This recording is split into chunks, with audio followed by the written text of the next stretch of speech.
just, you know, it's just the way it is. Yeah. But I feel like I'm getting clearer about what it is I'm dealing with. So that's always nice. Good. Yeah, that's good. I'm trying to think, is there anything else you want to share before we dive in?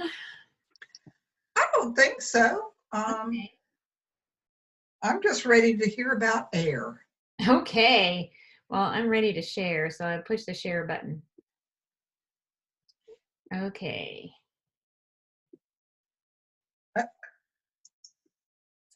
Okay, so I was just looking over the presentation again just now. I always forget how to do this from one time to the next. Where's the slideshow? Oh, there it is. Okay. All right, so science and spirituality of air. So we are going to look at the chemistry of air. We're going to look at wind, and then low and high pressure zones, weather patterns, and then the interaction with the spheres. So there's a land sphere and a biology sphere, and of course then there's the water. So you know how we have the atmosphere. So we're going to look at how the atmosphere interacts with the other spheres on the planet. So start with chemistry. All right. Our faces are always seem to be on top of things. I'm gonna, you know what, I'm gonna have to run and get my phone real quick because I don't have a clock. Hold on, I know exactly. Okay.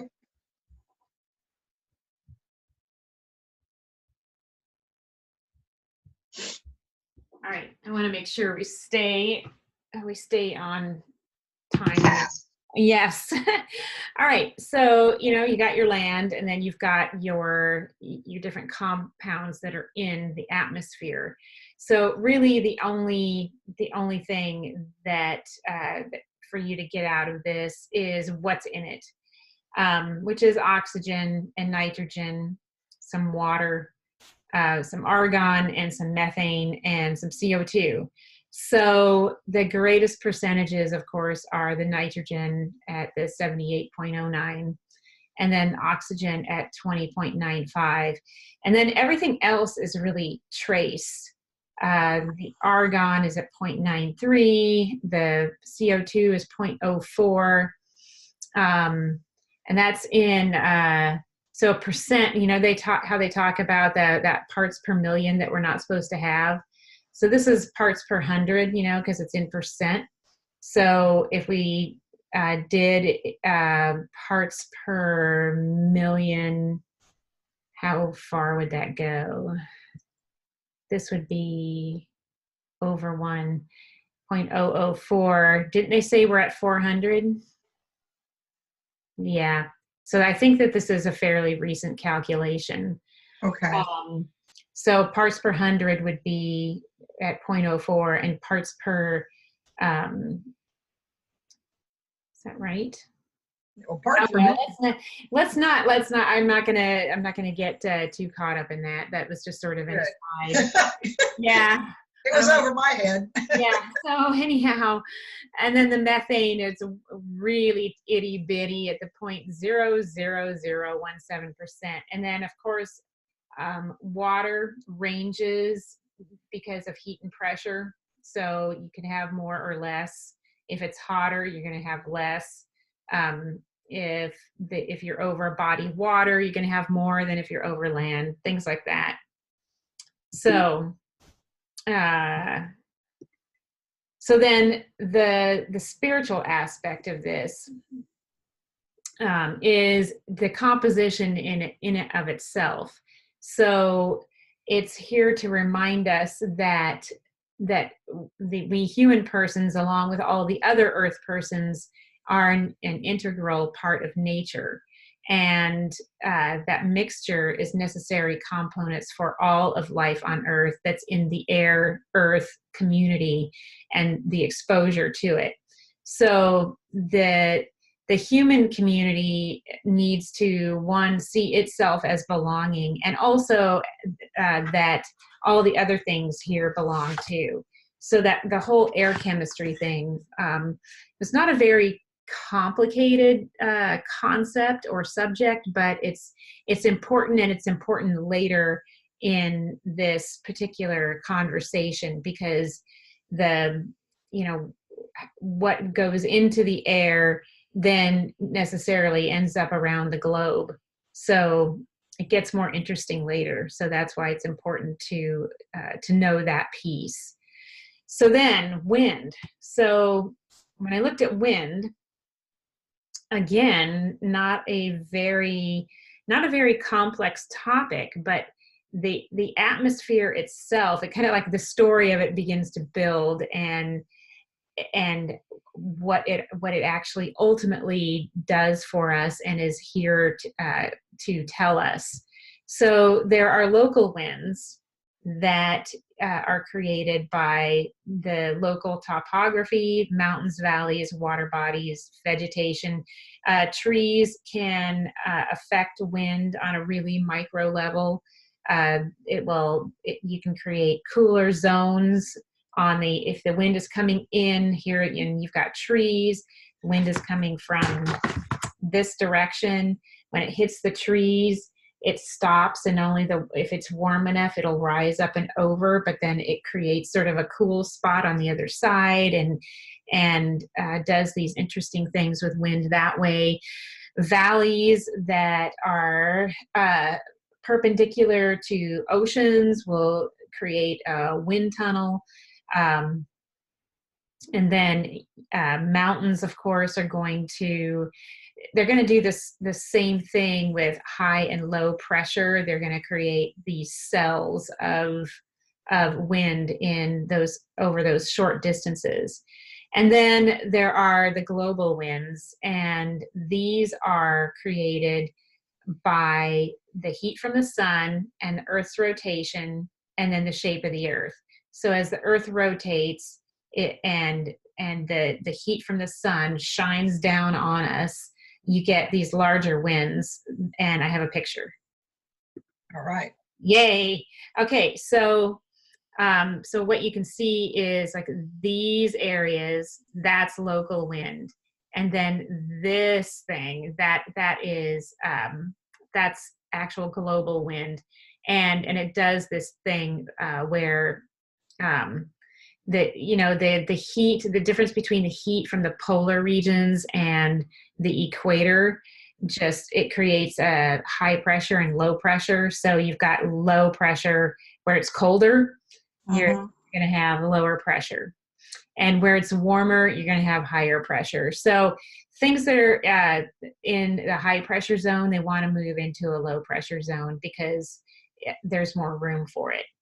So you've got this from starting from the equator, and it moves up this way towards the pole.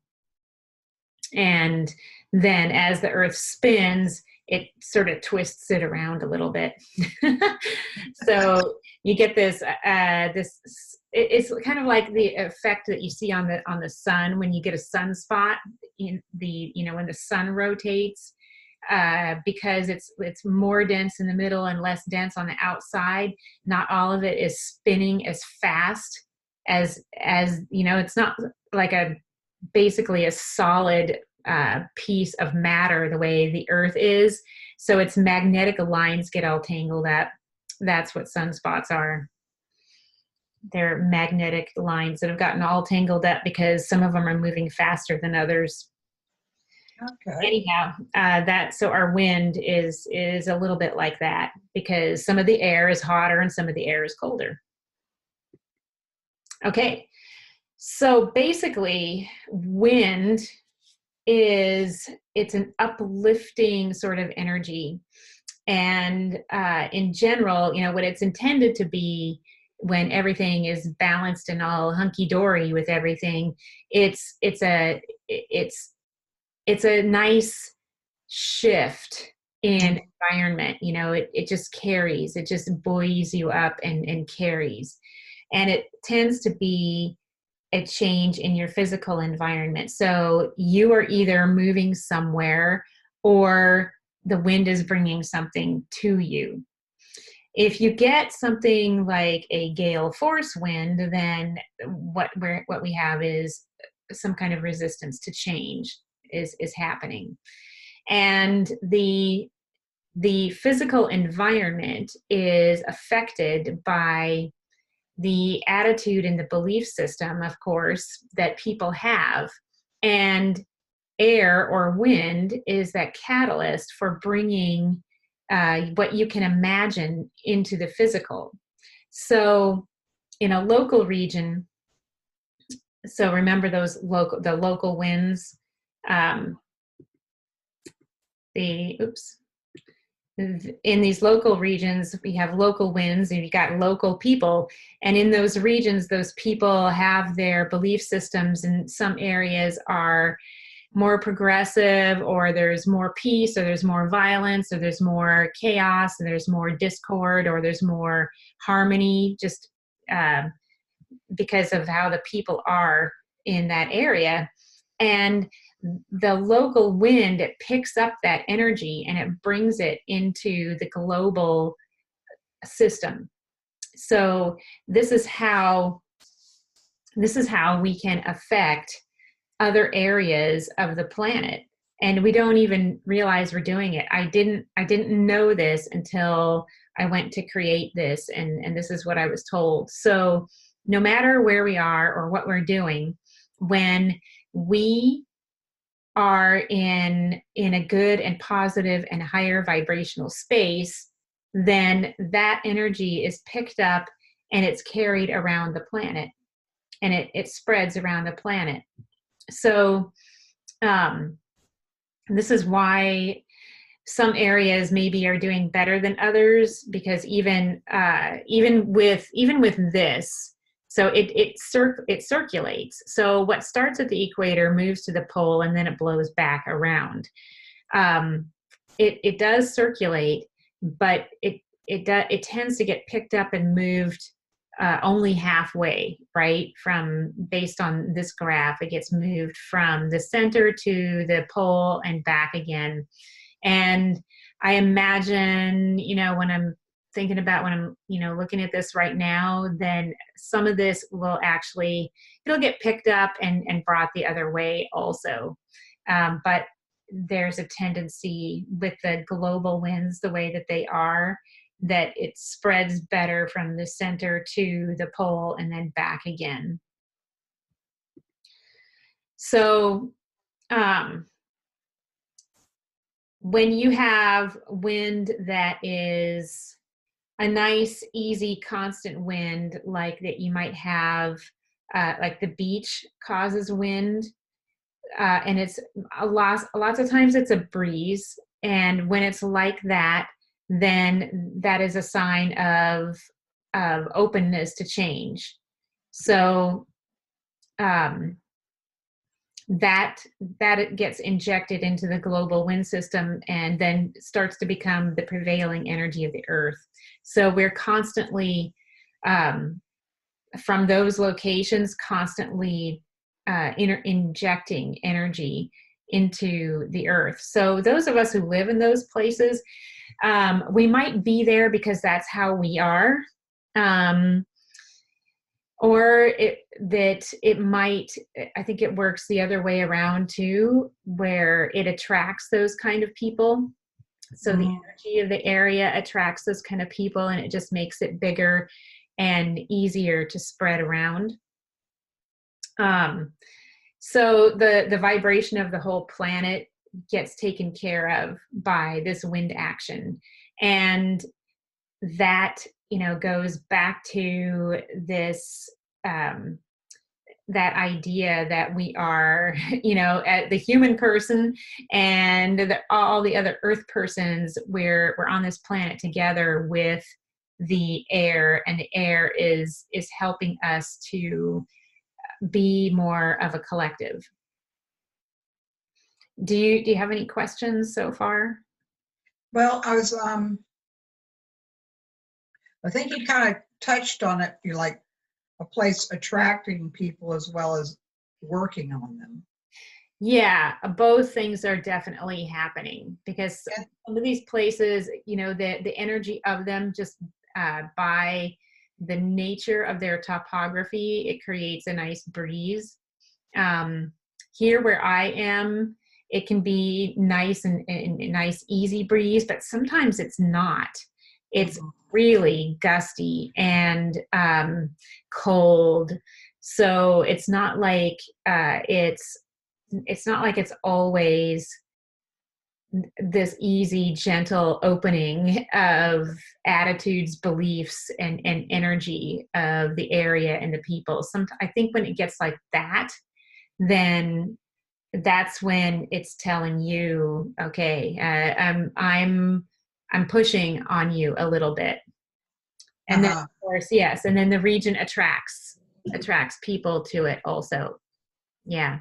And I was wondering about, because you usually have, or it seemed like there was a lot of air movement in the desert, whereas where I am, it's really still a lot of the time. So that, Yeah. Here where I am, it tends to be hot inland and cooler at the beach. So when it's mhm. really hot inland, then it draws in the fog, and then it gets really still. And then if it's the other way around, I think that's what creates the wind action. So um, when it's colder inland, we have more wind here. We don't have fog, we have wind because now the inland is the low pressure and the beach is high pressure, and the high pressure is going to want to blow towards the low pressure, and it has to get over the mountains. So that's not always an easy thing to do. Okay. Yeah. Okay. All right. So speaking of low pressure and high pressure, so what happens when you have low pressure over here? The wind is coming in from a high pressure zone. So here's the high pressure over here. It's moving towards the low pressure, and that in that low pressure zone, then the air spirals upwards and creates rain clouds, and then it rains. So what you have is convergent. You have winds coming in that are convergent, and then they create this nice little rain cloud. And when you have high pressure, so the air above is is denser and it gets forced down. It spirals again, but it spirals downwards, and then it rushes out and spreads over the Earth's surface. So that's the whole science around the high pressure and low pressure. And you need these two things working together in order to get a balance with the air and with what it does spiritually. Okay.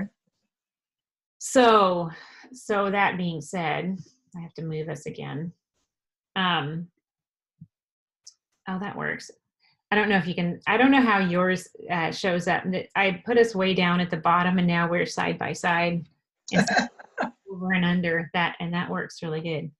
So that the spiritual messages about high and low pressure have to do with balancing polarities, where for us generally it's the masculine and feminine. That's what it really is all about.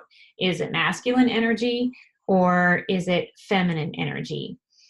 So the convergent versus divergent, things need to be in balance, and then nurturing happens when things are in balance. So the thing about that balance though is that humans not being held to some of the laws of nature in this way, in that we don't have to be balanced. We have free will. We can hold more or less of a polarity, as in more masculine or more feminine.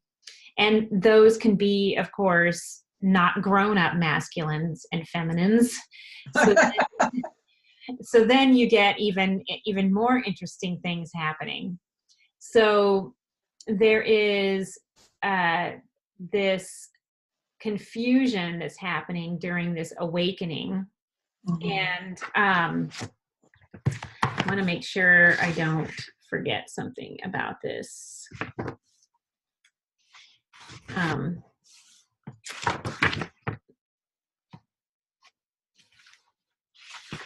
As I remember, I wrote a lot about this in particular.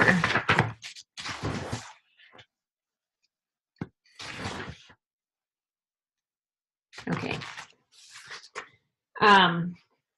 So I'm going to talk about this, and I'm going to check my notes and make sure that I have everything here.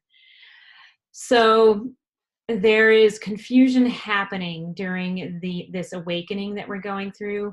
The lower vibrations are fighting back. It's creating more of a polarity amongst them. Case in point,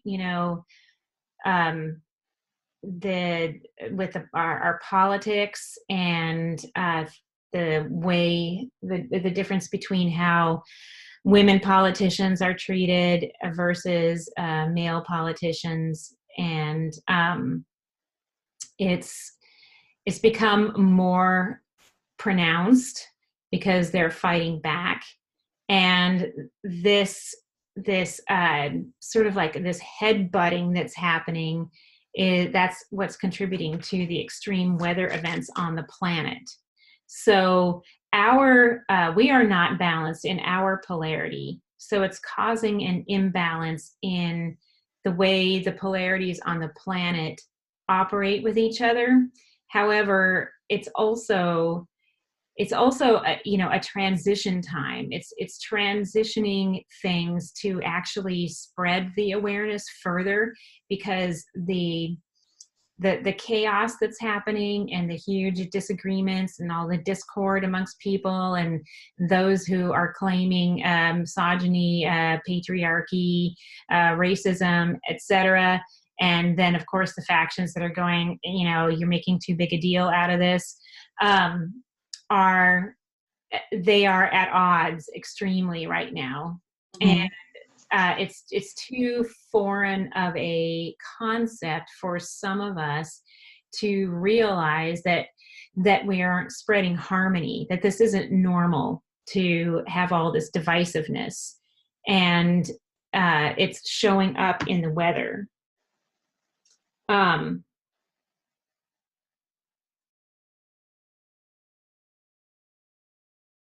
I think I got it. I just took a quick look at my notes, and it looks like I said everything that came up around that. Do you have any questions?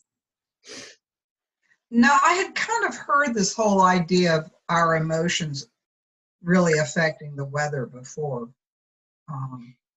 Yeah. And so, of course, I mean, that you can't say I personally have been doing it, but collectively. Collectively, yes. Collectively, this is what's happening. It's just reflecting back to us. The weather is just mirroring for us what we are doing. And as we get it together, and as we shift, and as things calm down throughout humanity, then the weather will also. Good. So weather patterns. And I know when I looked at, there's your home state there. So when I looked into weather patterns, the message that came up was that I needed to talk about hurricanes. I was like, don't you mean weather patterns in general? And the answer was no. We want to talk about hurricanes. So here we are.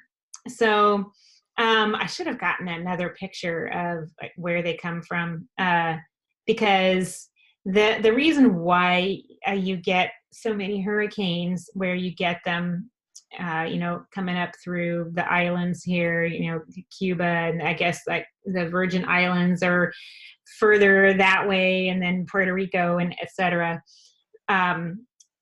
Is the reason why you get them here is because they start as a little dust devil on the coast of Africa. So you got a little like a wind action happening there, gathers up some dust, and then it moves out over the ocean. And from there, it's like the snowball effect. It starts to build into a storm, and that's how you get a hurricane. So then the rest of the science on this, though, is that you've got low pressure and high pressure happening in this basically small area in an extreme. And anyhow, you've got cold air up here, and it descends down to this low pressure zone where you've already got the spinning action happening because it came off of the coast of Africa with the spin going with the dust, and then the dust becomes a condensation nucleus. So from back during Water Week, if you remember that. I do remember. So so it's so perfect. The way this works, this low pressure zone, the air drops and comes down to this low pressure zone where, because you've already got the spinning going on, it picks up the water, which is warmer. The ocean is actually warmer. It picks it up, and that's what turns into all of the moisture in the air that becomes the rain. So it comes up this way, and that's the this portion of the hurricane, the cloud portion that drops all the rain.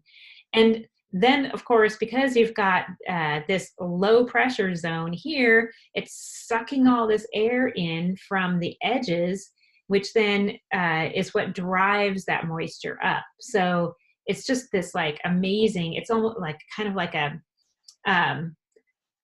sort of a weird sort of torus effect in a way.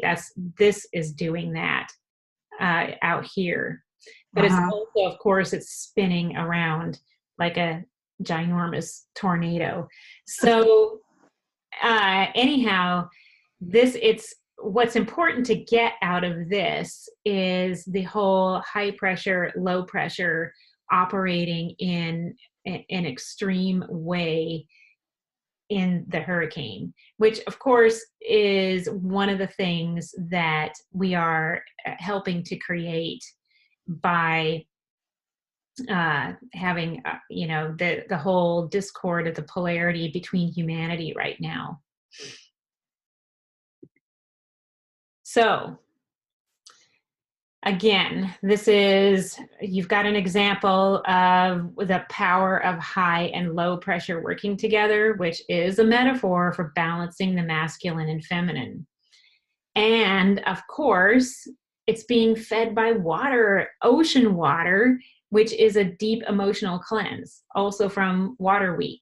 And that's what I've loved about how this whole the workshop unfolded is I was told what order to go in with the elements, and now I see why, because it's starting to tie it all up in a nice, neat little package here at the end.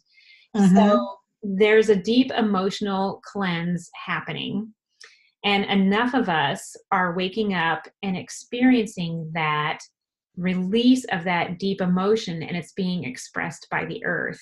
So in a way, these hurricanes are our gut-wrenching, transformations, the ones that are so difficult and challenging, and yet when we make it through, everything is different, and we've changed and transformed for the better. And as we gain balance, then the earth will also. Have you ever heard the idea that the path, at least for here in Florida, from Africa has to do with the slave trade?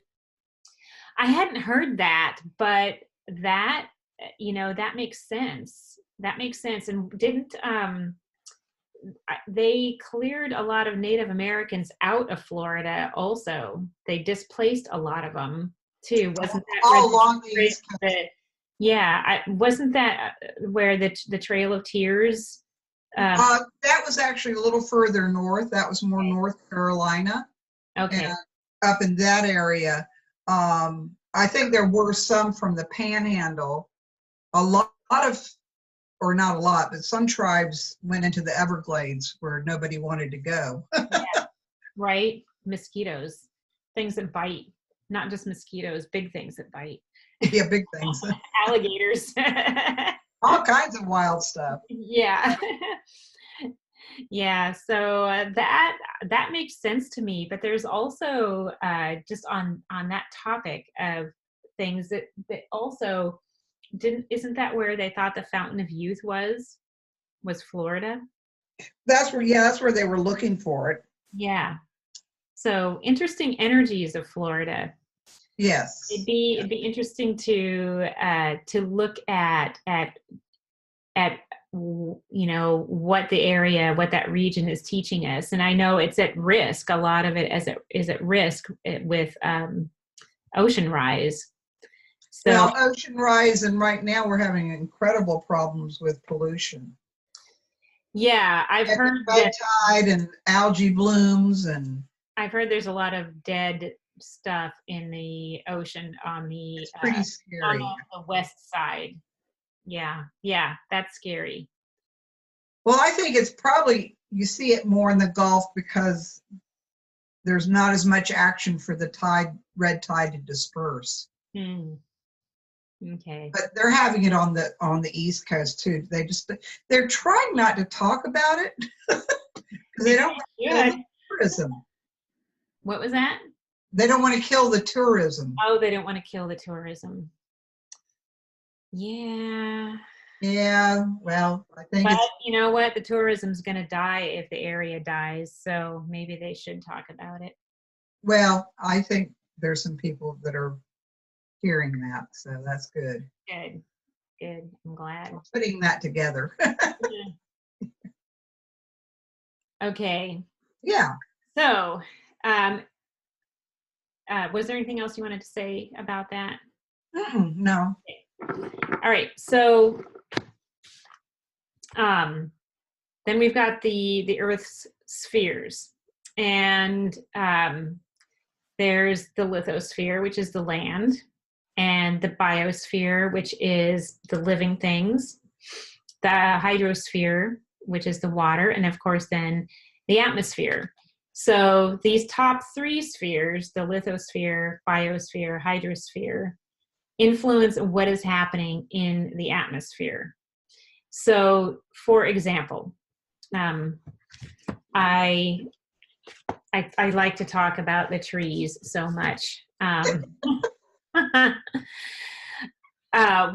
When you don't have trees, so in areas where there used to be trees, those areas used to get good rain because the trees were there helping to make it rain. So the driving force of what makes the Amazon region so, rainforesty is actually the trees. So the trees themselves move more water than the rivers. And when they transpire and it flows around and it moves somewhere else, it rains, and then it transpires again, makes more clouds and moves, and then rains. That is an example of something that's happening in the atmosphere. So that's the biosphere that's also being affected by, that is the hydrosphere that's being affected by the biosphere itself. So everything is all interconnected. And then of course, what is in the ground is there as to actually transpire up out of the tree to create the rain. And of course, just oceans are going to be colder than a land surface. So when you have a place where the ocean meets the land, then you have these extreme differences generally between high and low pressure. So then you get wind, and those are that the lithosphere and not the biosphere, the hydrosphere affecting the atmosphere. So there are a lot of ways that the earth is working together, and all of it is represented in the air, which is basically totally reflecting. It's an easy thing to see if you really look. So the air is reflecting back to us what we should be, which is a community. So the air is in contact with all of us. It reminds us that we are a community, and that we as human persons, we contribute to the biosphere. We're part of that.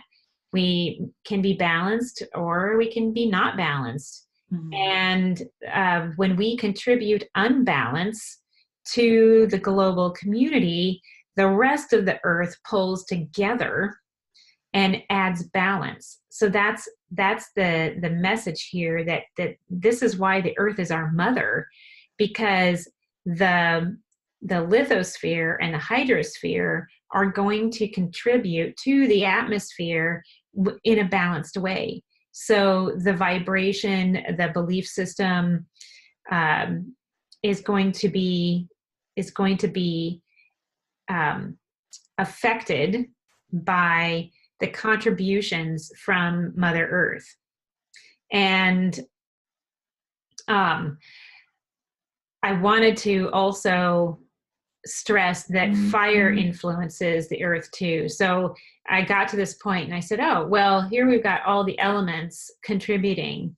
So we've got earth and water and air. And then I realized that fire actually is in there also, because it acts on the biosphere, and it creates heat in the atmosphere. You get a high pressure zone because of all of that heat, and it creates wind and moves the fire. So the elements of the four directions are this amalgam of stuff, and the actual overall collective influence from all of the spheres is actually for the global benefit of all. So it's spreading balance around by taking care of itself too. We humans, we're sort of we're conduits for energy. So we have an etheric contribution, and the rest of the earth also is working on the balance and the etheric contribution for itself. So it's like a cell. The earth is like a cell, and then it has its parts that all work together. And there was something I was going to say and I lost it. Oh, yes. Okay. So the point that I wanted to make here is that there have been these predictions in regards to global warming, all the high levels of carbon dioxide in the atmosphere, and people were talking about it back in the 80s, the 70s, even maybe. I'm trying to remember how far back it was, a ridiculously long time ago. And the predictions were that we needed to start doing something about it, and we needed to do it right away, or in 20 years it was going to be dire.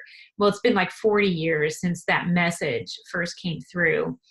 And it doesn't mean that we shouldn't be concerned about some of the tipping points that we are reaching here environmentally. Mhm. However, we need to also remember that the earth is her own organism, and she has those inputs also. She has her own inputs from the land, from the water, from the air, from the fire, that help to contribute to the balanced collective of the whole planet. And it's a bigger influence than we are. It's although there are a lot of us here now, and we may be damaging some systems to the point where we might not come back. That's not really in my belief system. I know it is for some. I really truly believe that we are on a path of moving through this and coming out better on the other side, even though there's a hurricane. So, do you have any questions? Well, I was not so much questions as I was just thinking about, because it's so in my face because I live here in Florida. The Michael that just came through, Hurricane Michael, which went up through the Panhandle, up into Georgia, and all the way to North Carolina. But in the Panhandle, there's a swath of hardly any trees now because it took out all the trees. Yeah. And I just am wondering how that's going to affect, because I couldn't tell you how many miles wide that swath is, but it's pretty amazing for me just to drive 20 miles west of me and see how many trees are down. Yeah. It's because it used to be pretty forested. Yeah. And it's difficult, I know, when you think about it, because we need the trees that we have. It's I think that we could fix a lot of what's wrong just by allowing forests to come back. Mm-hmm. And we can even create some urban forest. Just Mm-hmm. because we live here too doesn't mean that we can't create some urban forest.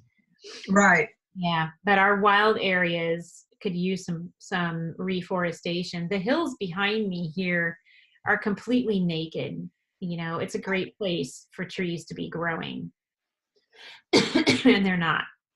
They run cattle on it, but I know that they could probably do just fine if they had a tree environment. They might even like it. It would protect them from the rain and the heat.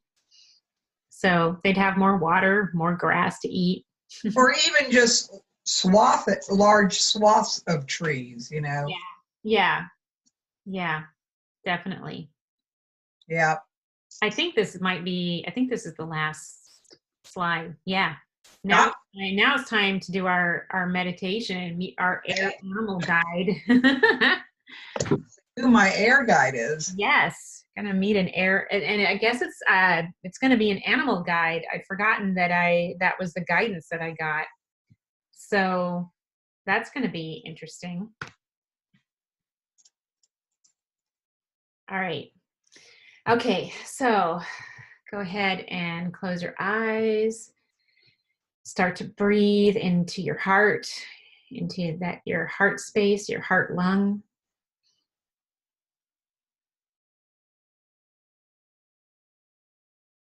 And see that little spark of light that is your heart center. See it begin to grow as you breathe in, and then as you breathe out, it expands and it fills your heart and then surrounds your entire body.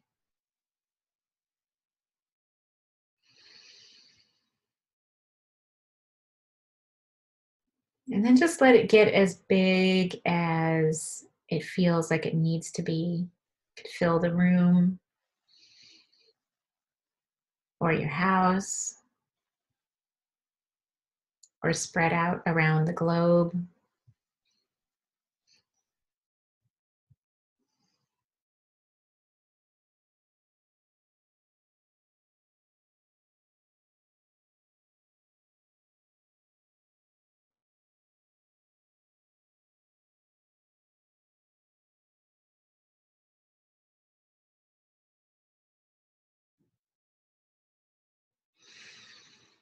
And now invite in the archetypal energy of divine masculine and divine feminine.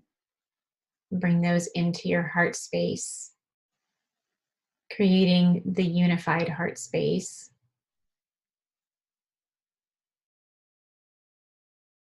And doing this creates a balanced place for receiving messages, receiving energy, and forgiving energy.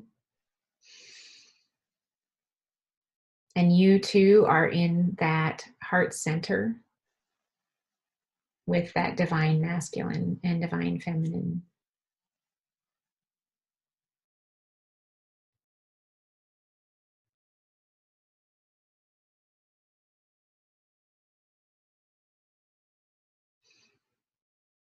And the energy of Prime Source is moving down through your crown, through all of your chakras, out your root chakra, wrapping around the earth's core.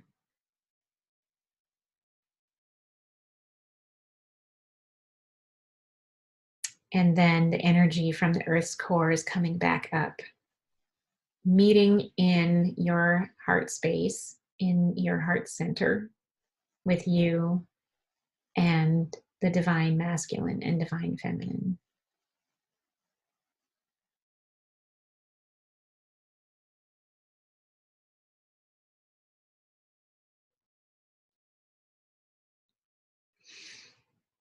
And now imagine that you are walking. You're walking perhaps down a pathway, down a sidewalk, maybe even down your hallway in your house. And as you're walking, you feel a breeze at your back.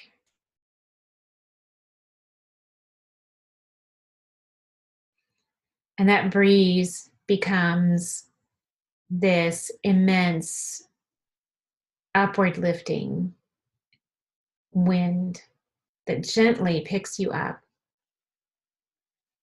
and it's carrying you somewhere.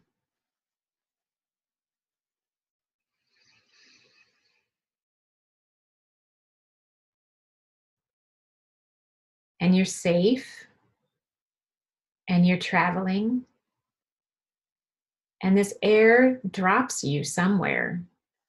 See where it is that the air has dropped you. Where are you? Are there trees? Is there water? Is it a desert? Is it the beach? Is it inside even?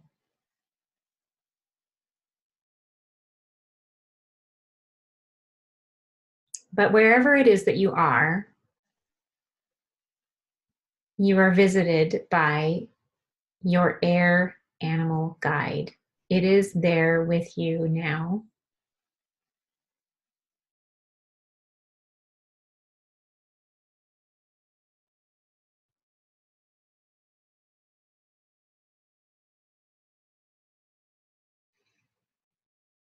So reach out to this guide, touch it. Ask it why it's here. What kind of animal is it? What does it represent?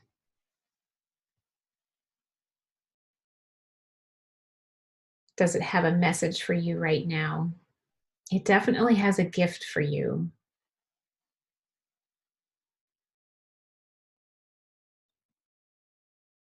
So it's leaving you a gift, somehow handing it over to you, something that you get to take back with you.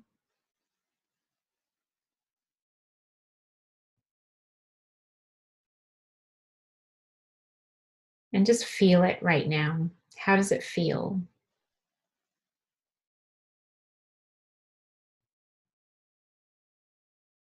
Place it somewhere safe, in your pocket, in your heart. You can absorb it into your body.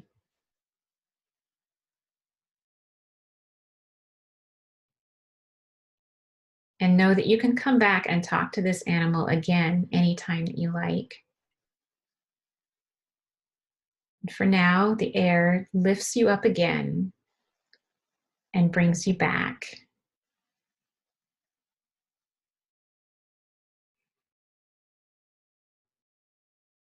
And once back, remember to choose for the divine masculine and divine feminine archetypal energies to go back to their source, leaving you in your heart space, your balanced heart space. And when you are ready, you can open your eyes and come back to the room.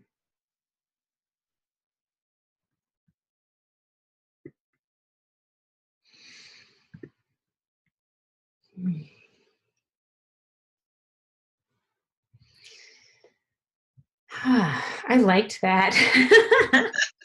I did too. That was nice. Yeah, Yeah. it felt good. Do you want to share?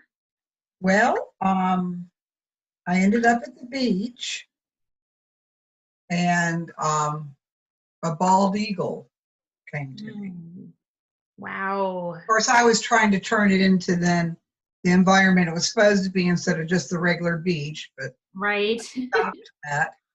I mean, where we are in Florida, or where I am in Florida, is a place that a lot of bald eagles come in. You know, but and I must have been a he. He gave me um, a little shell like I found when I was at Sanibel, which I'm going to say clamshell. It wasn't a clamshell because I don't know if you have them over on the West Coast, but there's this shell that they call it cat's paw, and it looks like a little cat's paw. But it's some kind of bivalve. Is that what you call it? Yeah, it is. Yeah, a bivalve. And anyway, so he gave me one that was opened, but it was both sides, both the top and the bottom. Yeah. I think we have clamshells here, but I think that they look different from yours.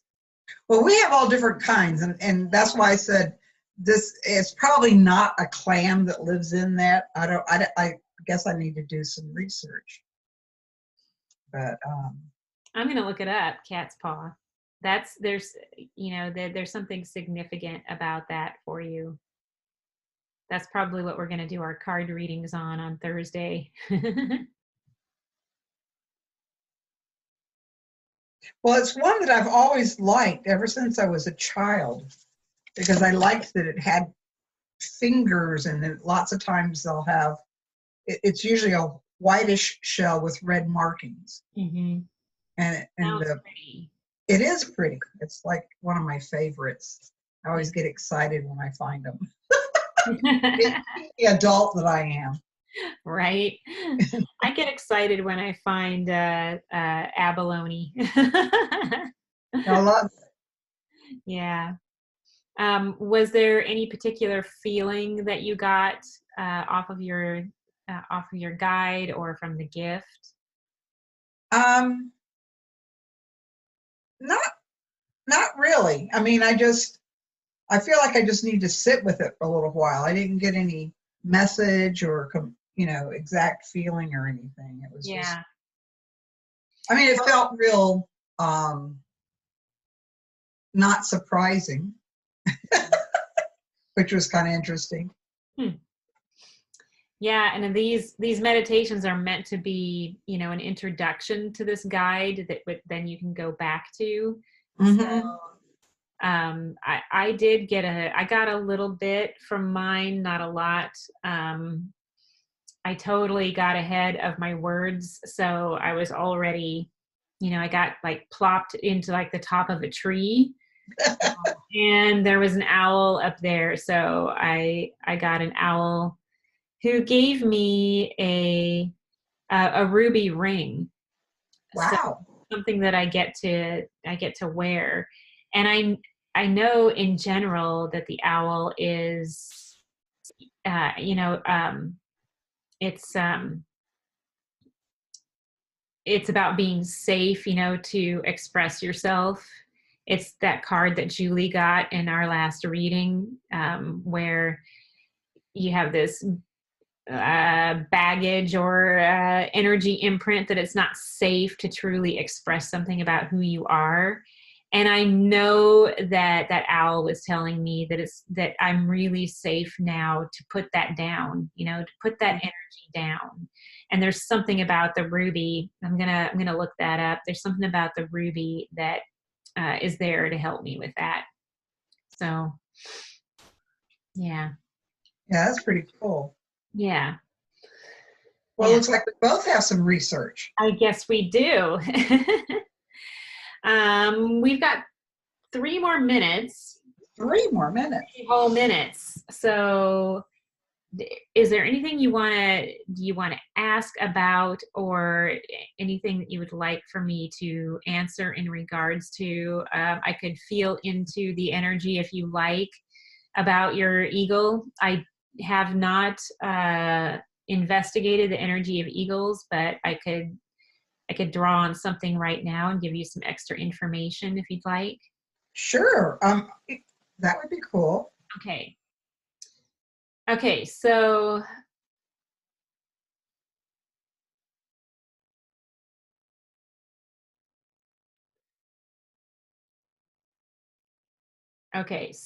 the ego energy, you know, it's telling me that first is saying to point out that it is an apex animal for the bird species, and that it is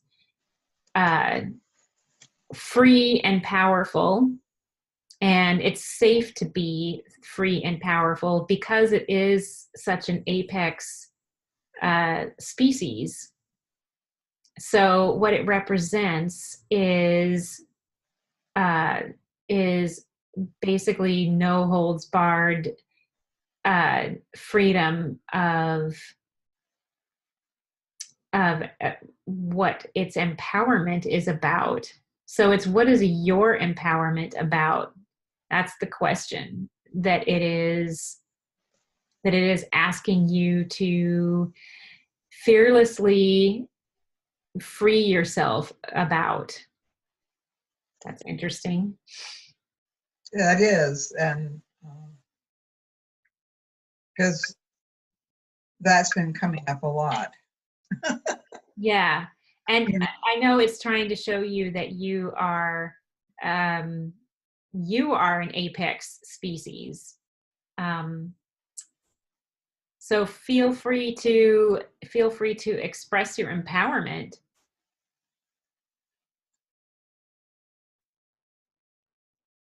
Anything else?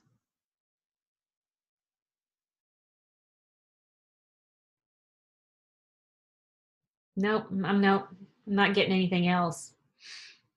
'Cause the rest is for you to investigate on your own.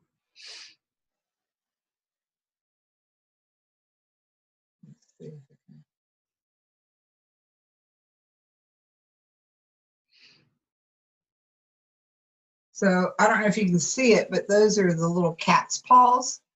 Oh, yes. See, that's what I had imagined that you were talking about when you said that, because I remember seeing those when we were at retreat in Florida. Oh, yeah, yeah. I don't think I brought any of those home with me. Why didn't I do that? I don't know.